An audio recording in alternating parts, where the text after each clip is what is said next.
నమస్తే. మనము త్రిపుర రహస్యం అనేటువంటి ఒక గ్రంథాన్ని శ్రవణం చేసుకుంటూ ఉన్నాము. కాకపోతే మనకి ఉపనిషత్తుల ఋషులు ఏం చెప్పారు, ఊరికి వింటామో క్యాజువల్గా ఏదో ఉంటేనో మళ్ళీ మర్చిపోతాము. మనం ఏ విషయాన్నైనా సరే అది మంచి అనుకున్నప్పుడు, మంచి అంటే ఏం లేదు, మనం ఒక ఆలోచన కనుక చేస్తే ఆ ఆలోచన కనుక ఇబ్బంది పెట్టకుండా ఉంటే అంటే అది అబ్జర్వ్ అయినట్టు లెక్క. అలా కాకుండా ఏంటి, మనకు అనవసరమైన ఆలోచనలు వస్తున్నాయి, ఏదైనా ఇబ్బందికరంగా వస్తున్నాయి అంటే అర్థం ఏంటి, మన లోపల ఉన్నటువంటి ఒక ఒక ఒక శాంతి అనేటువంటి ఒక భావాన్ని ఆలోచన రూపంలో పంపిస్తూ ఉంటాయి. కాకపోతే ఏంటంటే డిస్టర్బ్ కాని ఆలోచనల వల్ల మనకేం ప్రమాదం లేదు. ఇప్పుడు మనం చదువుకునే పుస్తకాలు కూడా భగవతత్వానికి సంబంధించినవి కూడా మన మనసుని మనకి ఇబ్బంది పెట్టకుండా ఉండేటువంటి భావాలు, అంతకంటే ఇంకేంలా. ఈవెన్ మన భగవద్గీతలో చెప్పిన, ఉపనిషత్తుల ఋషులు మొత్తం సారాంశం చెప్పిన ఒక్కటే చెప్పారు. వాళ్ళు ఏం చెప్పారు, అన్ని సమస్యలకి కారణం నీ ఐడెంటిటీ. ఎందుకు వచ్చింది ఐడెంటిటీ? నీ అజ్ఞానం వల్ల వచ్చింది. ఏంటి అజ్ఞానం అంటే, నేను ఈ లిమిటెడ్ ఏరియా అనేటువంటి భావనలో నేను, నా శరీరం, నా ప్రాణం, మనసు దాటిన తప్ప నేను, నా బంధువులు, నా వస్తువులు, నా ఆస్తులని 24 గంటలు వాటి గురించి కొట్టుకుంటూ ఉండడం లిమిటెడ్నెస్. ఒరిజినల్గా నువ్వెవరు? ఇదంతా ఎందుకు వస్తుంది నీకు? నేను జీవభావం అనేటువంటి భావాన్ని పెట్టుకున్నావు కాబట్టి వస్తుంది. ఒరిజినల్గా ఉన్నది నువ్వు జీవభావం కాదు. ఈ జీవం అనేది వస్తుంది, ఉంటుంది, వెళ్ళిపోతుంది. అది జస్ట్ ప్రకృతి. ఈ ప్రకృతిని దాటినటువంటి వండర్ఫుల్ స్థితి నీ దగ్గరే ఉంది. అదే జ్ఞానం. ఇప్పుడు మనం చెప్తున్నటువంటి త్రిపుర రహస్యం కూడా ఏంటి, ఈ 3 పురాలు దాటినటువంటి స్థితి. ఈ 3 పురాల్లో ఆ చైతన్యమే, ఆ జ్ఞానమే ఉంది. అది దాటిన తర్వాత కూడా అదే జ్ఞానం ఉన్నది. అది ఆ జ్ఞానంలోనే సర్వత్రా సృష్టి అంతా ఉన్నది. అంటే ఏంటి, మన శరీరంలో ఏం లేదు. మన శరీరం, మన ప్రాణం, మన మనస్సు, మన బుద్ధి, మన జ్ఞానం, భగవతత్వం అన్నీ ఉన్నది ఆ చైతన్యంలోనే ఉన్నది. ఆ జ్ఞాన చైతన్యమే మన దగ్గర కూడా పడింది. కాకపోతే మనం ఏంటి, లిమిటెడ్గా నేను శరీరం అనేటువంటి భావనలో ఉన్నాం కాబట్టి అంతవరకే మనం ఆలోచన చేస్తున్నాం. అంతవరకు ఆలోచన చేయ తప్పులేదు, కానీ ఆ ఆలోచన నిన్ను ఇబ్బంది పెట్టకుండా ఉండేటువంటి స్థితి నీకు తెలియాలి అంటే నా దగ్గరే సర్వత్రా ఉన్నటువంటి జ్ఞానం ఉంది, ఆ జ్ఞానాన్ని దాటి ఏమీ లేదు అనేటువంటి విషయాన్ని నువ్వు గ్రహించాలంటే తెలుసుకోవటానికి ప్రయత్నం చేయాలిగా. ఏమన్నా చెయ్యాలా? చేయడం అన్నీ అయిపోతాయి. ఏంటి, కర్తృత్వ భావంతో నేనే పని చేస్తున్నాను అనే భావం పోతుంది. ఒకే ఒక విషయం మీద మనసు పెట్టడం అలవాటు అయిపోతుంది. ఆ తర్వాత ఇంద్రియాలను కొద్దో గొప్ప కంట్రోల్ చేసుకోవటం అవుతుంది. మనసు మనం చెప్పేటువంటి స్థితికి ఎప్పుడైతే రావడం జరిగిందో జ్ఞానం ఏంటి అనేటువంటి విచారణ చేస్తాం. ఇవన్నీ వీటినే ఒక్కొక్కళ్ళు ఏమన్నారు, పొరలు అన్నారు, స్టెప్స్ అన్నారు. మరి మొన్న మాట్లాడుకున్నాం కదా, అవిద్య, ఆ తర్వాత ఏంటి, అవిద్య, ఆవరణం, విక్షేపం, పరోక్ష జ్ఞానం, అపరోక్ష జ్ఞానం, దుఃఖ నివృత్తి, నిరంకుశ తృప్తి. అల్టిమేట్గా మన ఋషులు చెప్పింది ఏంటి, ఎక్కడో ఏదో వస్తుందని వాళ్ళు ఏం చెప్పాల, నీకు 100% అసలు దుఃఖం అనేది లేకుండా వెళ్ళిపోతుంది. తర్వాత ఏంటి, లిమిటేషన్ లేనటువంటి విషయంగా నీకు సంతృప్తి వస్తుంది. ఇప్పుడు మన తృప్తి అంతా ఎంతసేపటికి ఏంది, నాకు అది వస్తే తృప్తిగా ఉంటాను, ఇది వస్తే హ్యాపీగా ఉంటానని మనం పోస్ట్పోన్ చేసుకునేదేగా మన దగ్గర ఉన్నది. ఎప్పుడైతే మనకు విషయం అర్థమవుతుందో, విషయాన్ని గ్రహిస్తామో, నిరంకుశ తృప్తి మనకు వస్తుంది అంటాడు. దుఃఖం అనేది వెళ్ళిపోతుంది అంటారు. అది మనం ఇలా చదువుకొని దాన్ని మననం చేసుకొని ఆ తర్వాత మనం ఆ స్థితిలో ఉండి అల్టిమేట్ అనుభవం తెచ్చుకునేది. సాక్షాత్కారం అన్నారంటే ఏంటి, భౌతికమైనది అసలు విలువ ఇవ్వాల్సిన అవసరం లేదు, టెన్షన్ పడాల్సిన అవసరం లేదు. ఈ జరుగుతున్నదంతా ఒక నాటకంగా జరుగుతున్నదని ఒక సాక్షిలాగా, ఒక ఇండిఫరెంట్గా ఉంటూ మనం చూడడం జరుగుతుంది. ఎందుకు మనకి తెలుస్తుంది, అవసరమైతే అంటే ఇప్పుడు ఇక్కడ వాళ్ళ భగవతత్వంలో ఇప్పుడు మనం మాట్లాడుకుంటున్న త్రిపుర రహస్యంలో మనం 14వ చాప్టర్ భావనాశుద్ధి అనేది చదువుకుంటున్నాం.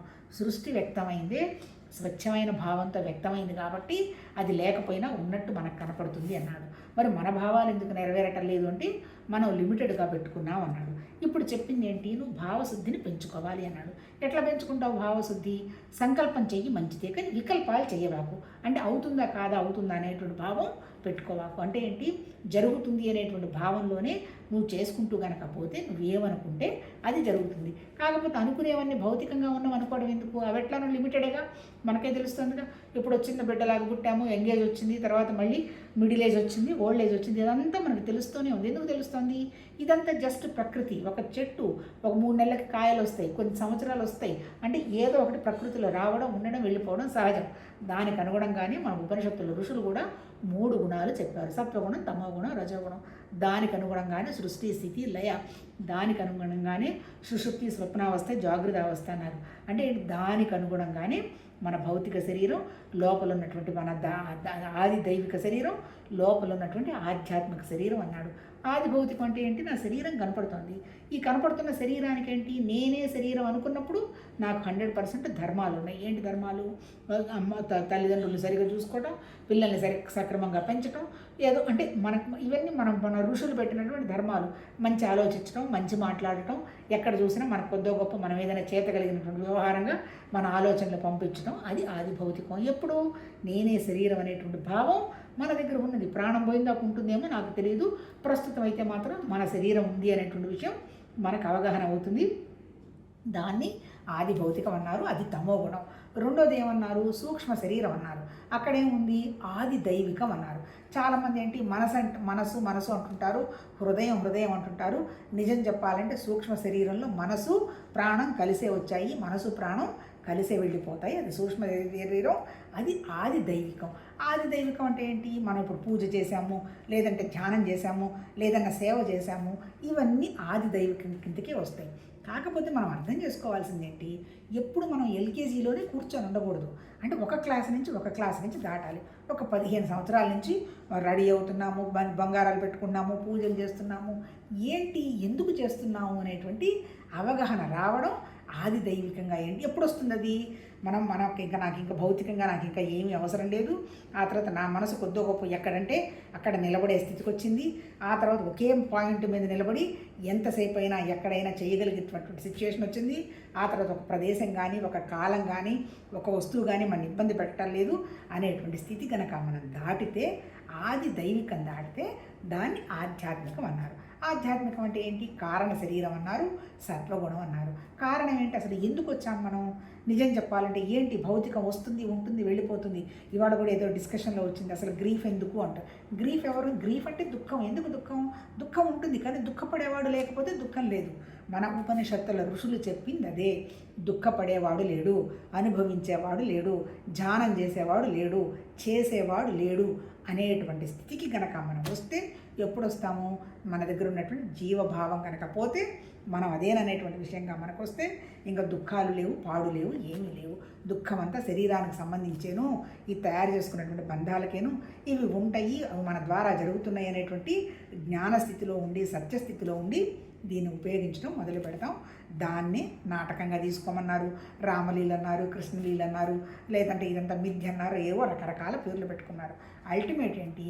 మనం ఆది భౌతికం కాదు, ఆది దైవికం కాదు, మనం ఉన్నది ఆధ్యాత్మికమైన స్థితి. నిజం చెప్పాలంటే ఆధ్యాత్మికమైన స్థితి అంటే మనల్ని మనం మార్చుకోవటం. ఏంటి మార్చుకోవటం? ఆ మార్చుకునేటువంటి శక్తి మన దగ్గర ఉండడం. ఏంటి మార్చుకోవడం?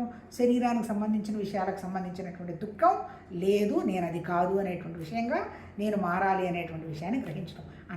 అన్నంతతో అయిపోతుందా? అయిపోతుంది. దానికి కావాల్సినటువంటి ఎబిలిటీ సంపాదించాలి. ఎబిలిటీ సంపాదించాలంటే మన మనసు మీద మనం పనిచేసుకొని, మనసుకు కొంచెం ఉదారత పెట్టుకొని, అనుమానం తీసేసుకొని, అహంకారం భయం తీసేసుకొని, ఆ స్థితి కనుక మనం తెచ్చుకుంటే ఆధ్యాత్మిక స్థితిలో మనం ఉన్నట్టు. నిజం చెప్పాలంటే నేను ఆధ్యాత్మిక స్థితిలో ఉన్నాను అని ఎవరైనా అన్నారు అంటే వాళ్ళకి ఇంకా దుఃఖపడేటువంటి హక్కు లేదు. ఎందుకంటే ఆ దుఃఖం అనేటువంటి హక్కు రైట్ ఆఫ్ అయిపోయింది. ఎందుకు? ఆధ్యాత్మికతలో దుఃఖం లేదు. దుఃఖం ఎవరికి? అబ్బో శరీరానికి దుఃఖం. ఆధ్యాత్మిక శరీరాన్ని దాటుతున్నాం అనుకుంటాం కదా, అక్కడ దుఃఖం ఏముంది? ఉన్నదంతా బ్రహ్మానందం, భగవతత్వమే. మళ్ళీ బ్రహ్మానందం అంటే ఏంటి? నేను వేరు, సపరేట్ వేరు అనుకోవటం బ్రహ్మానందం కాదు. అందరం ఒకటే అనేటువంటి విషయానికి రావడం బ్రహ్మానందం. చాలామంది ఏంటి? ఉన్నది ఒకటే, లోపల ఒకటే, బయట ఒకటే అంటున్నారు. అర్థం ఏంటి? ఉన్నది ఒకటే అంటే అర్థం ఏంటి? ఉన్నదంతా జ్ఞానమే. ఆ జ్ఞానాన్ని చైతన్యం అన్నారు. ఆ జ్ఞానంలోనే మనం అందరం ఉన్నాం. చీమ దగ్గర నుంచి మహాముని వరకు, కొండ వరకు అందరిలో ఉన్నది జ్ఞానమే. కాకపోతే ఏంటి? కొన్ని చోట్ల లిమిటెడ్గా ఉన్నది జ్ఞానం. ఆ జ్ఞానాన్ని అన్లిమిటెడ్గా ఎక్స్పాండ్ చేసుకోవాలి. అన్లిమిటెడ్గా ఎక్స్పాండ్ చేసుకోవడం అంటే నాకు భగవతత్వానికి తేడా లేదు అనేటువంటి విషయాన్ని మనం గ్రహించటమే, అంతకంటే ఇంకేం లేదు. ఆ గ్రహించడానికి కావాల్సినటువంటి అర్హత సంపాదించడం ఎట్లా? కొంచెం స్వార్థం లేకుండా, అవి కావాలి ఇవి కావాలి అనుకోకుండా, అనుమానం లేకుండా, అహంకారం లేకుండా ఉన్నదంతా ఒకటే అనేటువంటి విషయాన్ని 24 గంటలు మన మనసులో గుర్తుపెట్టుకుంటూ ఉండాలి. దాన్నే బ్రహ్మాకార వృత్తి అన్నారు. అంటే అనవసరపు ఆలోచనలు తీసేసి ఒకే ఆలోచన, అంటే భగవతత్వ ఆలోచన కనుక మనసు పెట్టుకోగలిగితే ఆ భగవతత్వాన్ని ఎవరూ చూడలేదు, దానికి నామరూపాలు లేదు, ఏం లేదు, కానీ అది ఉన్నది. అలా ఉన్నది అనేటువంటి విషయం గురించి మనం కనుక ఆలోచన చేస్తుంటే దానికి సంబంధించినటువంటి అనుభవం మనకు వస్తుంది. అంటే అనుభవం రావడమే కాక మన బుద్ధికి విశాలం వస్తుంది. అప్పుడు మనం ఏం అర్థం చేసుకుంటాం, ఏదో అనుకున్నాం కానీ ఏమీ లేదు. మనం ఏ విధంగా అర్థం చేసుకుంటే భగవతత్వాన్ని అదే ఆ విధంగా అర్థమవుతుంది. ఈ అర్థం చేసుకునే శక్తి నాలోనే ఉన్నది, అల్టిమేట్గా నా దగ్గరే ఆ జ్ఞానం ఉన్నది, భౌతికంగా కనపడుతున్నవి కూడా నా జ్ఞానంలో భాగం అనేటువంటి విషయాన్ని మనం గుర్తిస్తాం. ఇప్పుడు మనకి భావశుద్ధి గురించి 14వ చాప్టర్లో త్రిపుర రహస్యంలో చదువుకుంటున్నాం. ఏం చెప్పాడు భావ గురించి? భావశుద్ధికి తెచ్చుకోవాలి అంటే ఏంటి? వికల్పం లేకుండా ఉండవయ్యా. ఎందుకంటే భౌతికంగా అన్ని భేదం లేకుండా ఉండదు, భేదం లేకుండా ఒకటి ఉన్నది అని చెప్తూ ఇప్పుడు కాకపోతే ఏంటి, అన్నిట్లో ఉన్నటువంటి ఆ పొటెన్షియాలిటీ, అన్నిట్లో ఉన్నటువంటి ఆ ధర్మం ఆ జ్ఞానంలో నుంచి వచ్చింది. ఇప్పుడు సూర్యుడికి మండే గుణం ఉంది, కాంతి కిరణాలు కనపడుతుంటేనే మనం ప్రపంచం చూస్తున్నాం. ఆ శక్తి ఎక్కడిది? ఆ జ్ఞానంలో ఉన్నది. అట్లాగే చంద్రుడు చల్లగా ఉన్నాడు, మన మనస్సు, బుద్ధికి సూర్యుడికి సంబంధించి మన బుద్ధి, ఇవన్నీ ఎక్కడి నుంచి ఎక్కడున్నాయి? ఇవన్నీ ఆ జ్ఞానంలోనే ఉన్నాయి. అలాగే మన కంటికి కనపడుతున్నటువంటి పంచభూతాలు, నేల, నీళ్లు, అగ్నివాయువు, ఆకాశంలో ఉన్నటువంటి పొటెన్షియాలిటీ ఎక్కడిది? దాని ధర్మాలు ఎక్కడివి? ధర్మం మారదు కదా. నీళ్ళకేమో పారే గుణం ఉంది, ధర్మం ఉంది. తర్వాత భూమికేమో మొక్కల్ని తీసుకొచ్చే లక్షణం ఉంది. ఇవన్నీ ధర్మాలు. ఈ ధర్మం అన్నీ ఎక్కడిది? అందులో ఉన్నవి. అట్లాగే మన ధర్మాలు కూడా ఎక్కడివి?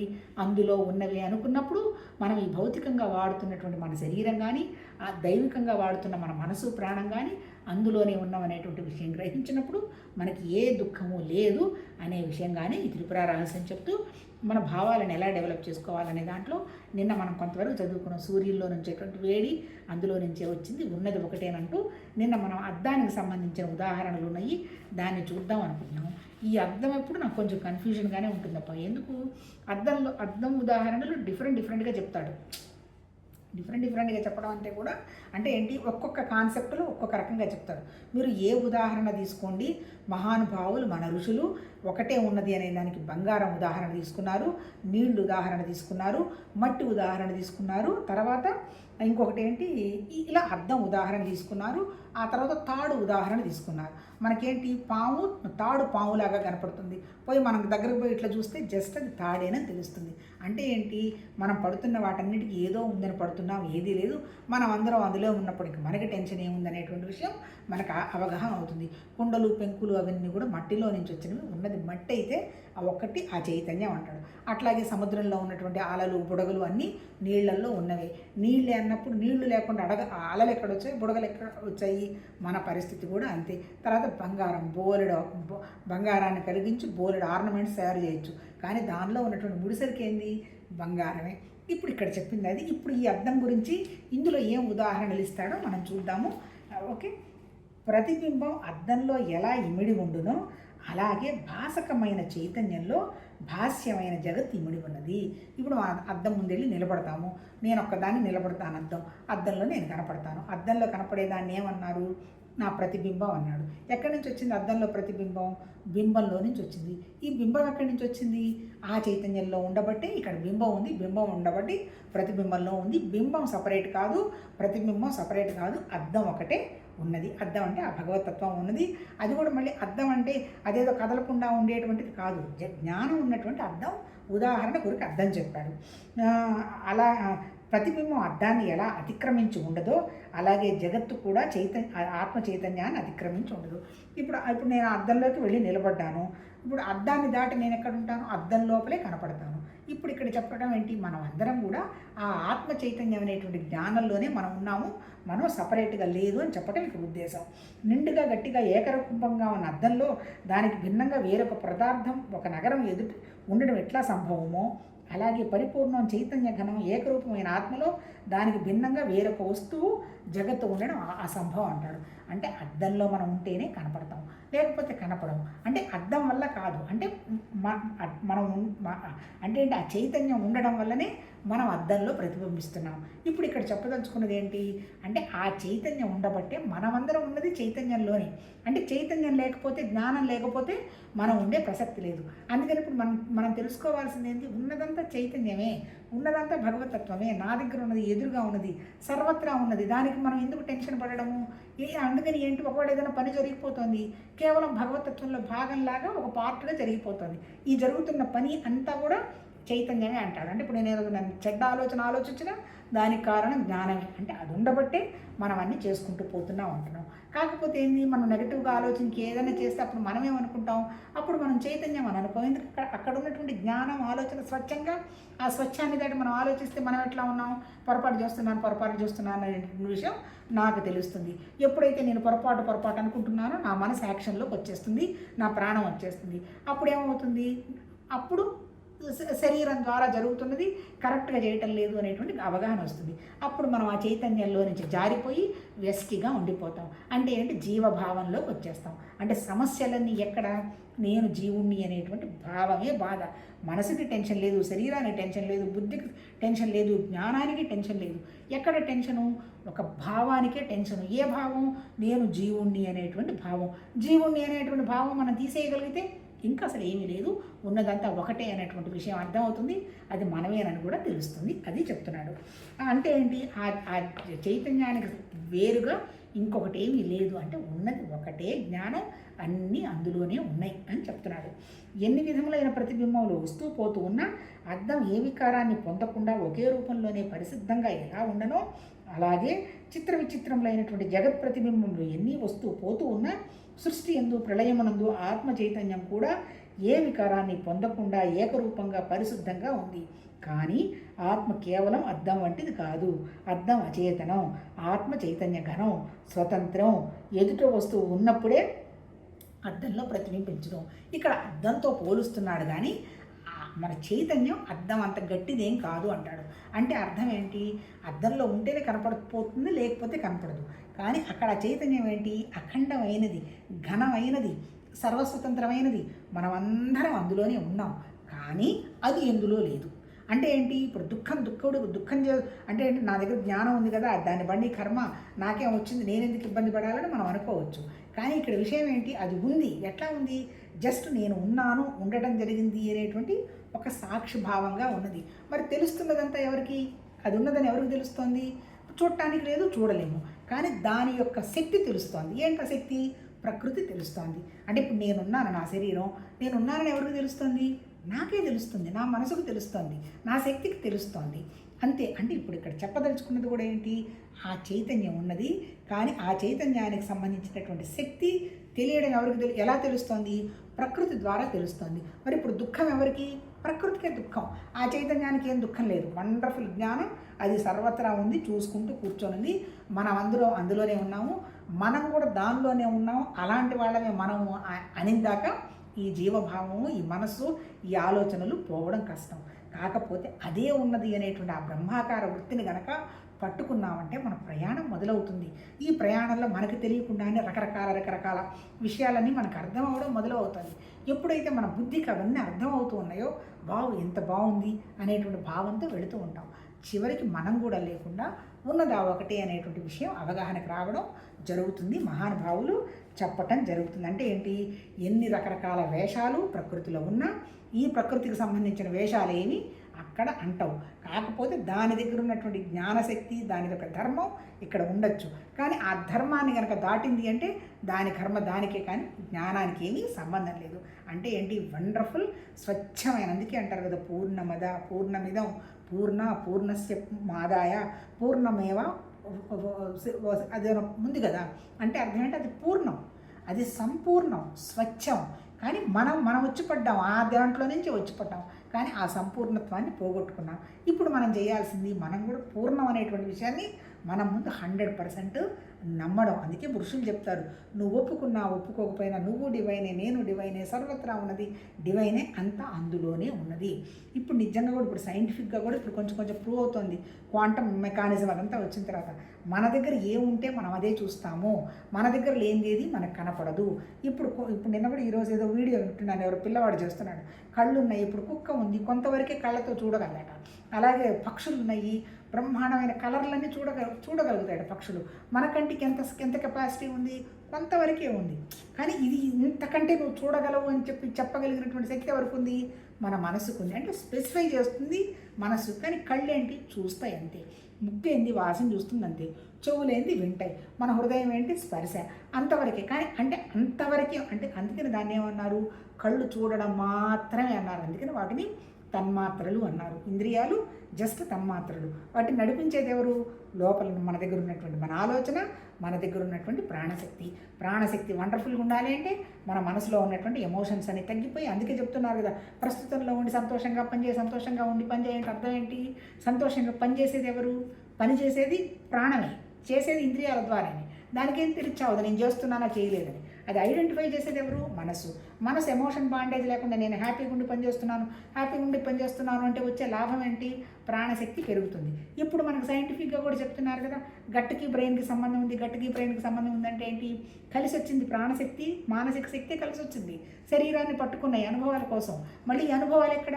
మళ్ళీ మనసుకి మంచి అనుభవాలు ఉండాలంటే ప్రాణానికి శక్తి ఉండాలి కదా.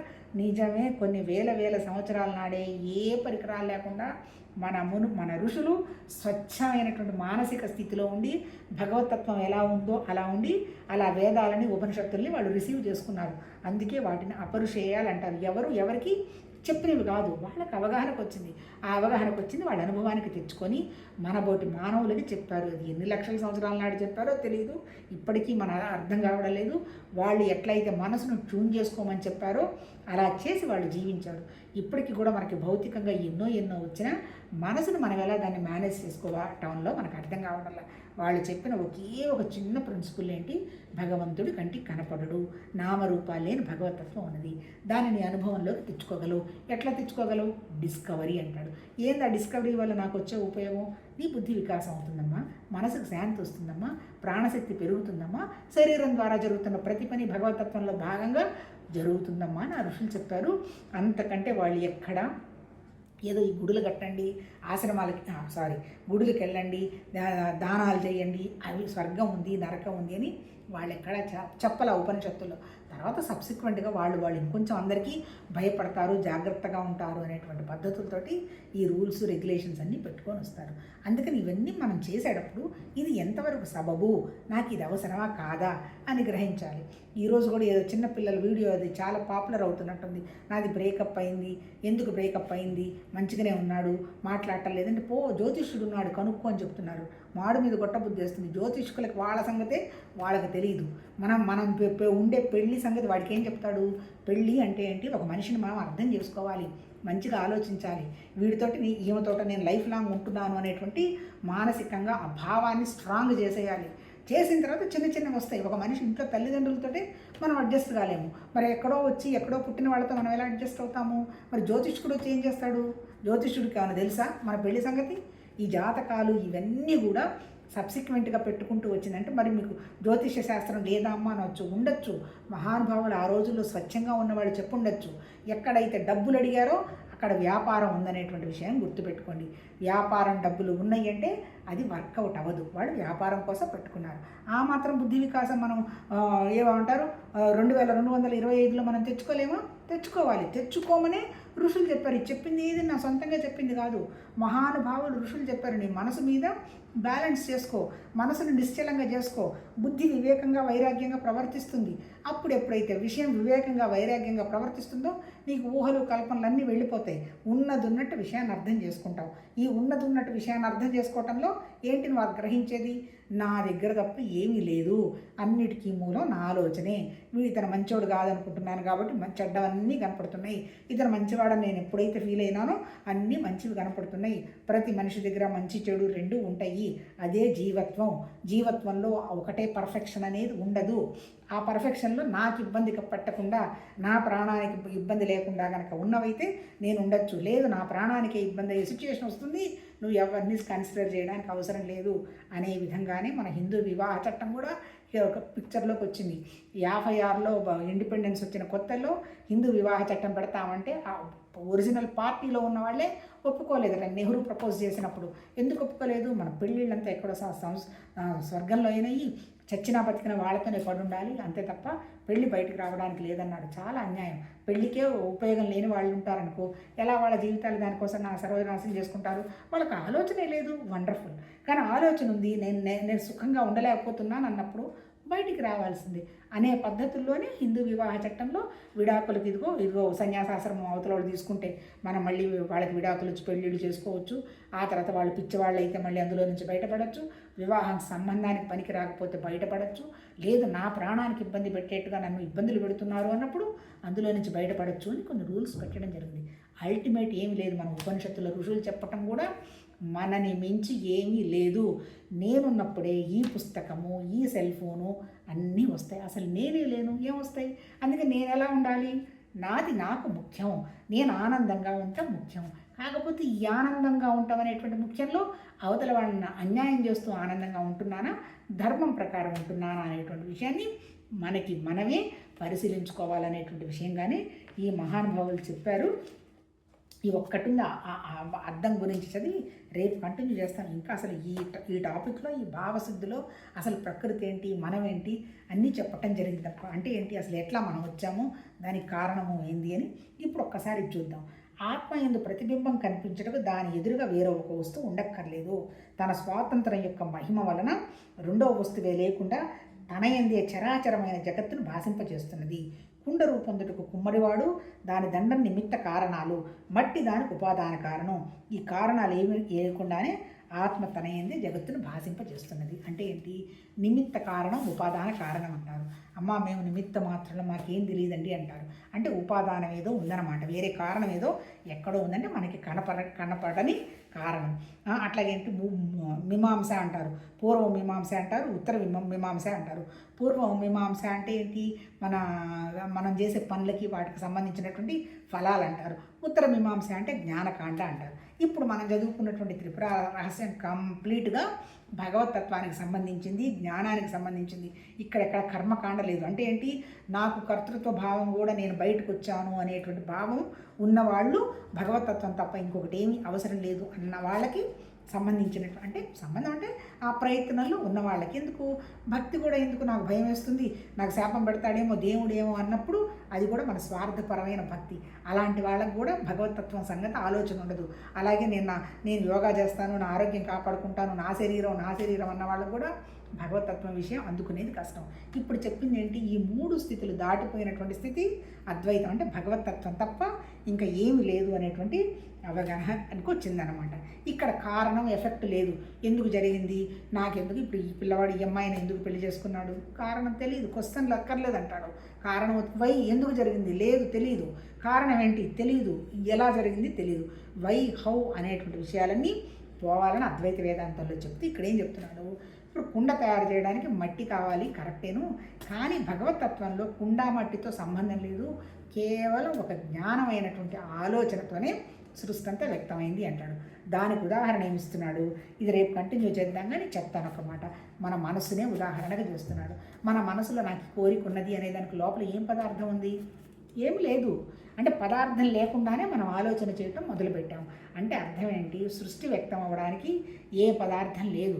అలాగే మన సృష్టి వ్యక్తం అవ్వడానికి కూడా పదార్థం లేదు. కాకపోతే మన సృష్టికి కారణం మాత్రం అవిద్య, అజ్ఞానం అంటాడు.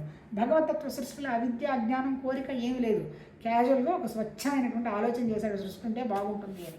దానికి అనుగుణంగా సృష్టి లేకపోయినా ఉన్నట్టు మనందరికీ వ్యక్తం అవుతుంది అంటాడు. అంటే ఏంటి? లోపల ఉన్నటువంటి భావము జ్ఞానమే సృష్టి వ్యక్తమైంది. అలాగే మన సృష్టికి కారణం కూడా మన భావము మన ఆలోచనే అంటాడు. అంటే మన మనసులో ఉన్నదే బయట కనిపిస్తున్నది అంటాడు. నాకే కోరిక ఉందో ఆ కోరిక కోసం నేను ప్రయత్నం చేస్తాను. నాకు అసలు ఆ కోరికే లేదు, నాకు తెలియదు. పక్క వాళ్ళకి ఆ కోరిక ఉంటుందనే విషయం కూడా నాకు అవగాహనకు అందదు. అంతే కదా మన ఋషులు చెప్తారు. ఇప్పుడు మొత్తం సర్వం త్యాగం చేసేసి బ్రహ్మాండంగా కష్టపడి సంపాదించి మొత్తం త్యాగం చేసేసి ఏ ఆశ్రమానికి వెళ్ళిపోయినాడు అనుకోండి, ఊరికి పై బట్టేసుకొని పెడితే అంత తిండి వాళ్ళు పెడతారు, లేదా ఏదో ఒకటి రకంగా జరిగిపోతుందిలే అన్నవాడికి, మరి ఫుల్ స్వార్థంతో ఉండి నాకు కావాలి, నాది అనేవాడికి అంత త్యాగం చేస్తాడనేటువంటి విషయం వీడికి తెలుసా? కానీ వీడు ఆలోచన ఎటు చేస్తానా, వాడేదో ఆశించుంటాడులే, వాడేదో ఆ అప్పులో బొప్పులో ఎగ్గొట్టడానికి వెళ్ళిపోయి ఉంటాడులే, ఆ వ్యాపారంలో నష్టం వచ్చిందిలే అని వీడి మనసులో ఉన్నటువంటి కుళ్ళ ఆలోచనలే వాడు ఆలోచిస్తాడు. అంటే అల్టిమేట్ ఏంటి? మనకి మొత్తం మన ఉపనిషత్తులు, ఋషులు, మేధావులు, మహానుభావులు చెప్పింది ఏంటి? నీ ఆలోచన మార్చుకుంటే నువ్వు వండర్ఫుల్గా ఉంటావు. మంచి చూడు, మంచి మాట్లాడు, మంచి చెయ్యి, మళ్ళీ చేసి కూడా నేను చేశాను అనుకుంటే మళ్ళీ నీ శరీరం, నీ మనసు, ప్రాణం వచ్చేస్తుంది. నువ్వు చేయడం కూడా లేదు, అది జరిగిపోతుంది. అంటే ఆయన పరమాత్మ తత్వం ఎవడు చేశాడో కూడా మనకు తెలియదు. ఇంత వండర్ఫుల్గా సృష్టి మేనిఫెస్ట్ అయింది. సర్వసామాన్యంగా ఉన్నాడు. ఆయనకి పేరు లేదు, ఊరు లేదు, ఏమీ లేదు. మనం కూడా ఈ విశేషాలని వదిలించుకొని నేను సర్వసామాన్యమైన భగవతత్వంలో భాగమే, నాకేమి తెలియదు, అంతా ఆ ప్రాసెస్లో జరిగిపోతుందనేటువంటి భావంగా ఉంటే మన మనసు నిశ్చలమవుతుంది, నిశ్శబ్దమవుతుంది. అదే సాధన. విషయం మనకి తెలియకుండానే అర్థం అవుతుంటుంది. ఇంకోటి చెప్పాలంటే ఏంటి? విపరీతమైన తృప్తి ఉంటుంది. దుఃఖం అనే మా పదానికి అర్థమే ఉండదు. కాకపోతే ఎవరి ప్రాక్టీస్ వాళ్ళు చేయాల్సిందే. మనం పుట్టాము, మనమే చచ్చిపోతాము, అంతే. ఎవరో వచ్చి మనకి ఏమంటారు, దాని ఏదో పదం ఉంది, ప్రాక్సీగా మనకు వచ్చి ఎవరు మోనో యాక్షన్ చెయ్యరు. అంటే ఏంటి? మనది మనమే పడాలి. కాకపోతే నేను ఉన్నానమ్మా, లేదు ఈ మందులు ఉన్నాయి, ఈ హాస్పిటల్ ఉంది, మాకేం బోలే డబ్బులు ఉన్నాయని పక్కన చెప్తారు. అంతే తప్ప మన భావాలు మనమే, మన యాక్షన్ మనమే, మనమే డిస్కవరీ చేసి కనుక్కోవాలి. ఇంకా అల్టిమేట్ లాస్ట్ సెంటెన్స్ ఏంటంటే మనమే ఉన్నాం, మనం ఉండబట్టే అన్నీ ఉన్నాయి. ఆ మనం ఎవరు? లోపల నా దగ్గర ఉన్నటువంటి నా జ్ఞానం. అది లేకపోతే ఇంకా ఏమీ లేదు. అది ఉన్నదనేటువంటి విషయం 100% మనం గుర్తుంచుకుంటూ సాగిపోతూ ఉండడమే అబ్బా. చూద్దాం రేపు ఇంకా నెక్స్ట్ ఇంకా కాలేదు, ఇంకో 4-3 పేజీలు ఉంది. చూద్దాం భగవతత్వం.